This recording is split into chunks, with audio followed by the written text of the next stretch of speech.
Delhi air force വിമാനത്താവളത്തിൽ നിന്ന് കോങ്കോയിലേക്ക് പുറപ്പെടാൻ ഒരുങ്ങി നിൽക്കുകയായിരുന്നു ഇന്ത്യയുടെ അഭിമാനമായ പാരാ സ്പെഷ്യൽ ഫോഴ്സിലെ കമാൻഡോകൾ. യുണൈറ്റഡ് നേഷൻസ് സമാധാന സേനയുടെ ഭാഗമായി സേവനം ചെയ്യാനായിരുന്നു ഈ കമാൻഡോകളെ കോങ്കോയിലേക്ക് അയക്കുന്നത്. പെട്ടെന്നായിരുന്നു കമാൻഡിംഗ് ഓഫീസർക്ക് ഒരു രഹസ്യ ഫോൺ കോൾ എത്തിയത്. യാത്ര തൽക്കാലത്തേക്ക് മാറ്റിവെച്ചിരിക്കുന്നു. അടുത്ത ഓർഡർ വരുന്നതുവരെ അവിടെ തന്നെ തുടരുക. ഇന്ത്യൻ സൈന്യം പൊതുവെ ഒരു തീരുമാനമെടുത്താൽ അത് സാധാരണഗതിയിൽ നടപ്പാക്കുക തന്നെ ചെയ്യും. അതിൽ മാറ്റമുണ്ടാകാറില്ല.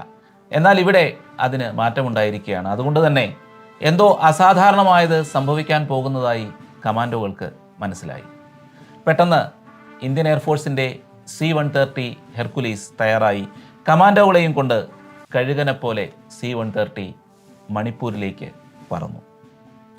ഇന്ത്യൻ സൈന്യത്തിൻ്റെ മൗണ്ടൻ ഡിവിഷൻ ഹെഡ്ക്വാർട്ടേഴ്സിലിരുന്ന് ലഫ്റ്റനന്റ് കേണൽ നെക്ടർ സഞ്ജൻബാബ് തീപാറുന്ന കണ്ണുകളോടെ പിറുപിറുത്തു.